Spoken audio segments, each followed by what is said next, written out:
So welcome to the channel, and in this video we're going to be working with our newly installed Netbeans IDE. Previous videos we've downloaded and installed the IDE and set it all up, so if you're following along then great. So what we do, double click, we'll start up the Apache's Netbeans 10. You'll get this start page dialog. If you don't want to see it, you can just click this show on startup and it won't start with the start page. We'll get started. We'll click file. We'll just go over to the new project. This will create a full Java project for us, a full application with everything we needed. You can also create a single file if that's what you prefer, but in this video we're going to do a new project, so we'll click there.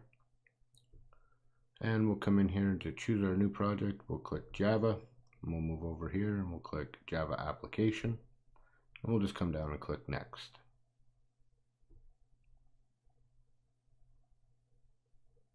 I'll wait 1 second. If you're new and you just downloaded this like we have, you're going to have to activate your Java Standard Edition. So just click the activate button. Just give it a couple minutes. It's going to take its time. You will need an internet connection to finish this process. So be sure that's all set up. This shouldn't take too long, just a couple of seconds. We can move on to the next part of setting up our project.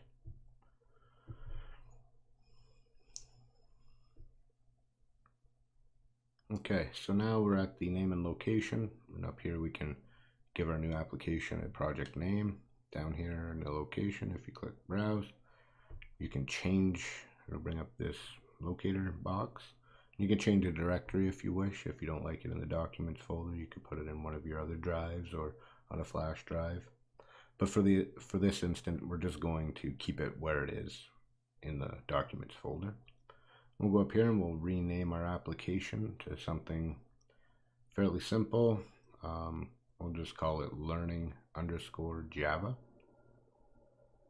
And we'll leave everything else as it is. And we'll just come down and click finish. And now the IDE, is going to be taking over and creating all the files that are applicable to creating a new Java application or Java project. This is fairly handy and a good reason to use an IDE. It's a lot of little things that need to be added to creating a new project, so this will keep you going and running fat, get you up and running quick. So now if you notice, we have all of our template program or template application here already. You've seen we've built stuff like this before. Come over here to the projects file and we'll just look at our source packages, and we got our package learning Java, and inside we have our learningjava.java file, which is this file right here. If you see here, we got a main method already. We have a public class already declared and created for us, and we have a package, which is the package we are working in currently. So we come down here, it's the same flow as we did with the other very basic, simple programs.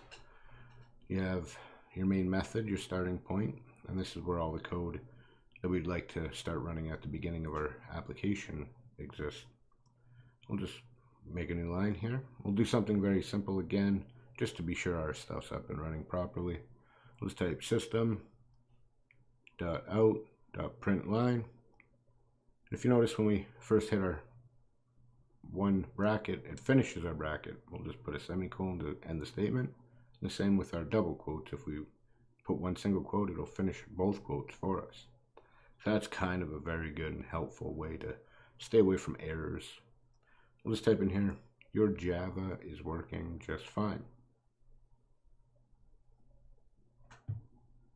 Or your Java IDE is working just fine. Okay, and it's very simple now. We don't have to go to the command line or anything. Java's built in all these little features for us. There's a little run up here or a play button. We'll just click that play button. And we'll wait a couple seconds. You'll see it's building at the bottom there. You'll see a little green bar to show it's building.